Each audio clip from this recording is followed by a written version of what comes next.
Le Covid-19, évidemment, nous a pris tous par surprise et surtout les mesures qui ont été imposées à l'ensemble du tissu social et économique. La première réaction a été de gérer les équipes, à savoir d'abord en termes personnels, de pouvoir mettre à l'abri tous ceux qui pouvaient se mettre à l'abri, c'est-à-dire en télétravail. Organisation qui a été rendue possible par le fait qu'on était déjà semi-équipé télétravail, c'est-à-dire que c'était une pratique qui se faisait de manière sporadique, mais qui avait déjà été introduite il y a de ça 2 ans. Donc ça n'a pas été trop compliqué. L'autre défi humain, ça a été de gérer le temps de travail ou de gérer la disponibilité des équipes par rapport à la masse de travail qui nous, euh, qui nous était donnée par le marché. Alors la première masse de travail a été évidemment malheureusement tout ce qui est report, annulation, déplacement de campagne. Donc ça a été un gros boulot dès le départ, mais assez vite on s'est rendu compte que la totalité de l'équipe ne devait plus être disponible en fonction du ralentissement économique. Donc ça c'est pour la partie régie, bien entendu. Au niveau des médias eux-mêmes, ils ont été confrontés à leurs spécificités. À savoir, on traite avec des médias quasi transactionnels, puisqu'on est dans le média automobile dépendant très fort, bien entendu, de la santé du marché automobile et surtout de l'ouverture des concessionnaires, des vendeurs de voitures, que ce soit des voitures neuves ou des voitures d'occasion. La fermeture de l'activité de ceux-ci a comme conséquence directe le fait que le trafic est évidemment moindre sur nos sites, puisque le trafic généré sur nos sites est un trafic de personnes à l'achat. Donc, puisqu'il n'est plus possible d'acheter de voiture aujourd'hui, quasiment, les sites ont subi une décroissance de leur fréquentation au niveau automobile. Au niveau immobilier, ça a été la même chose, puisque les agents immobiliers ne pouvant plus exercer leur profession, c'est-à-dire faire visiter des biens, immanquablement, le trafic a également diminué sur le site immobilier. Donc, en résulte, de la part des médias, une moindre fréquentation. Au niveau de la parution de magazines automobiles, on a été effectivement contraint également à une certaine raréfaction des sujets que nous pouvions traiter, puisque les essais automobiles également ont été impactés par la non mise à disposition de véhicules. Donc nous avons supprimé l'apparition de 2 magazines qui paraissent 2 fois par mois, comme tu le sais. 2 mois consécutifs, nous ne publions qu'un magazine. Donc voilà comment nos médias et la régie ont réagi face à cette crise. La politique commerciale est assez claire, assez limpide. La première a été d'être très souple par rapport aux campagnes qui étaient programmées, que nous avons donc suspendues pour la plupart et reportées à plus tard n'étant pas encore défini à ce jour. Mais donc, nous avons de concert avec les agences médias mis en pause toute une série de campagnes pour mieux redémarrer demain. Je pense que, alors quelques campagnes continuent, donc quelques annonceurs bénéficient de l'audience qui nous reste, qui est quand même une audience importante, hein, mais on accuse quand même un moins 30% d'audience. Mais l'audience qui est là, reste une audience très intéressée, très impliquée, et donc les annonceurs qui ont décidé de rester malgré tout bénéficient bien entendu d'un share of voice magistral, qui, je l'espère, sera à leur bénéfice à la reprise. Je ne peux pas d'ailleurs.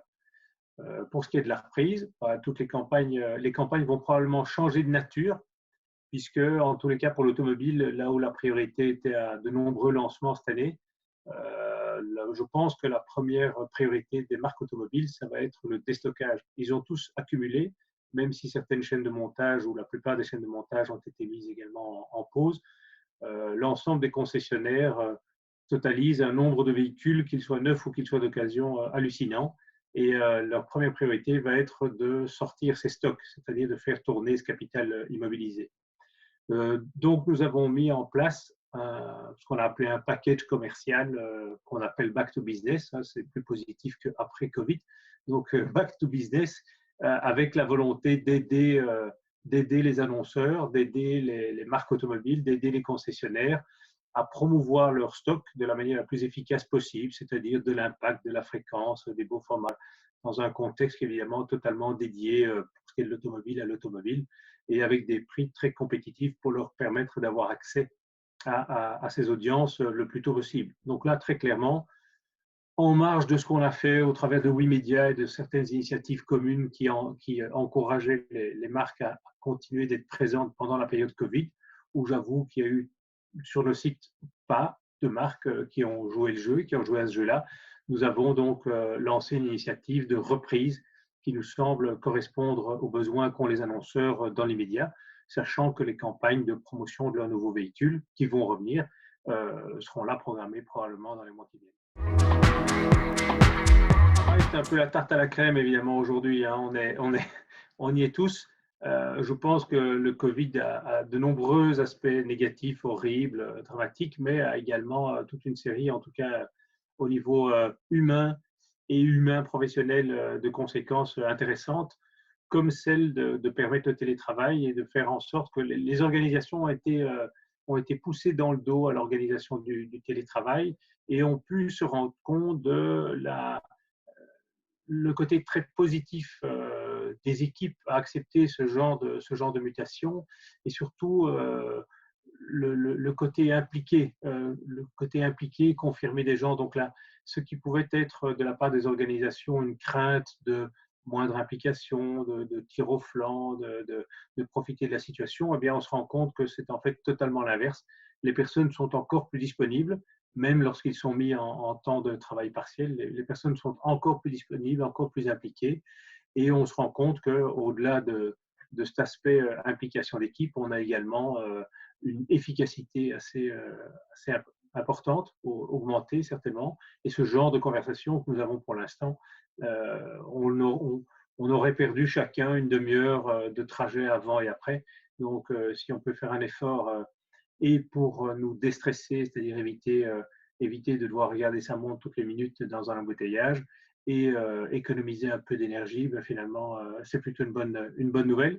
Et donc, c'est un souhait qui a déjà été discuté avec l'équipe, qui est d'augmenter le temps de travail à domicile pour l'avenir. Question plus personnelle, évidemment. Donc, alors, je pense, je vis assez, c'est terrible à dire, mais s'il n'y avait pas les drames humains derrière ce Covid-19, je dirais que l'expérience est enrichissante. Euh, Personnellement, je ne m'ennuie pas un instant et je suis occupé autant qu'avant, si pas plus. Mais par contre, ça nous aide probablement à nous recentrer sur certaines choses essentielles et à reprendre du temps pour des choses qu'on avait tendance à mettre de côté. Et si je devais résumer ça, je tenterais de me concentrer plus sur l'être que sur le faire pour les années à venir.